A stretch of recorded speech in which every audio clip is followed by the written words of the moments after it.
Some of the bourbon I've seen have a bottled or a bonded sticker across the front. What does that mean? So bonded is really the first kind of signal of quality kind of stamp in our industry.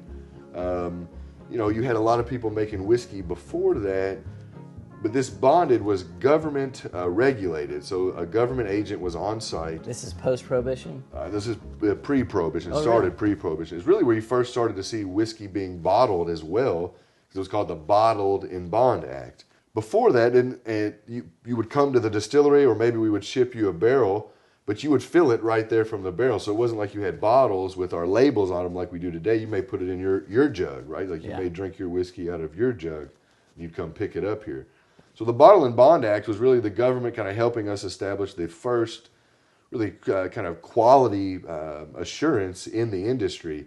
I've heard stories of bootleggers, taking grain neutral spirit or alcohol, or rubbing alcohol essentially, putting it into a jug and maybe just spitting tobacco juice for the color.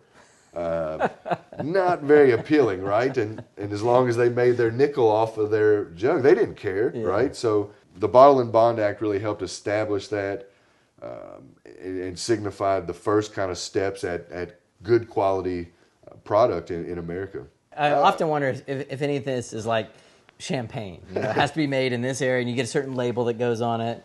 That's kind of where the government kind of regulates bourbon, but that didn't come around until the late 60s with Lyndon B. Johnson. Kind of prior to that, it was just kind of known facts that drove that. The Bottle and Bond Act, as we were talking about, kind of set forth that.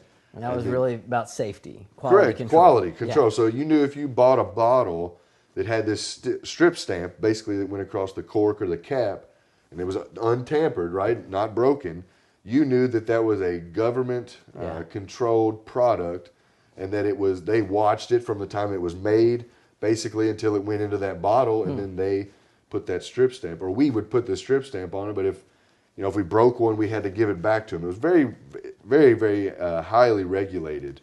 So we had to, every one that we got, we had to give back. That way there wasn't, broken, tampered strips that people, again, could maybe tamper with the product and put that on there. So, and our family really resided highly with that, because Jim Beam, a very honorable man, that was what our family stood for, was of the highest quality and highest standard bourbons.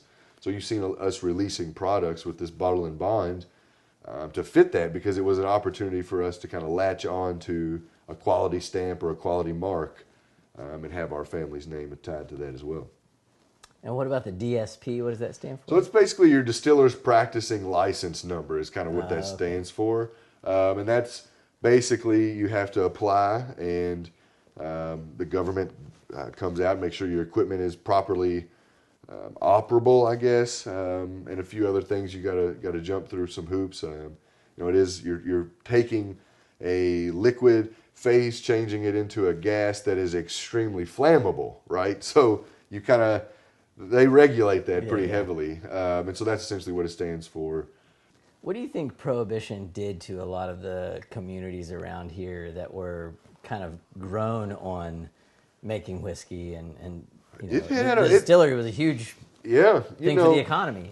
One thing I would say, this site we're on here on our Claremont campus, Jim Beam purchased this right after Prohibition began, and he began quarrying rock. So that offered some jobs, right? But I would say the biggest thing that Prohibition did for this region was it cut a lot of people out of a lot of jobs.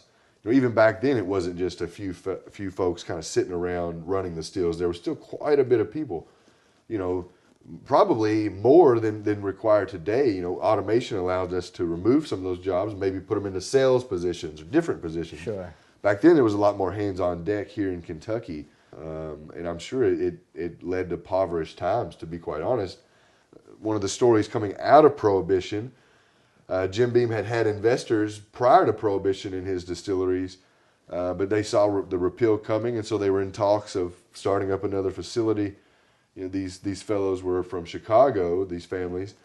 They were under the assumption that Jim Beam had quite a bit of money.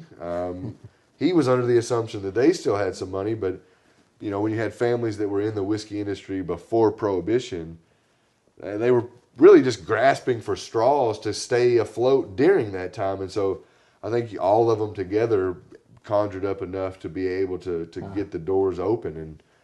And luckily for me, I guess, and luckily for our family, that was the opportunity. But it probably had a huge negative impact on this area. Yeah. Probably caused a lot of people to move away from it too, right? You know, if you come here or you live here and there's a job readily available, sure, and the next thing you know, probably the hottest commodity in town is no longer in existence. It probably drove quite a few families and folks away from this industry. We own some warehouses we call Waterfield and Fraser was a distillery. They actually went to Mexico and started making bourbon just during Prohibition, and then stayed there. Never came back. Tell us how Japan became involved with bourbon. What an interesting twist. Yeah, well, I mean, so for us, we were on the stock market, and so Suntory purchased Beam off the stock market. And, you know, anytime there's a change, like no one likes change, right? So everybody gets kind of nervous. But, you know, very quickly, we had meetings with the Suntory Group, and there was a lot of honor as they were the kind of founders of Japanese whiskey. There's a lot of honor between our family and their family. And so it became very close. We're still very close with the Suntory Group. My distillery team meets with them very regularly. We exchange kind of, I guess, best practices and things we're working on. But so it's been a great transition and a great work with Suntory because they have such an honor for legacy. Yeah. So again, it's a perfect fit, and I've enjoyed it. It's helped me become a better distiller because having access to more people making whiskey and picking their brains and asking, you know, very curious about how we can continue to expand the flavor that's available in bourbon or American whiskey, you know, as we talked about a little bit before about rye, also being a part of that. Just expanding that flavor and bringing more consumers into bourbon and hopefully helping everyone out there find a bourbon that's right for them, right? So yeah. I think it sets bourbon up for a very successful future outside of the country, right? Yeah. So I know it's one thing we're very excited about. A lot of my dad's travel, as I said, my granddad was kind of in America really educating people on bourbon.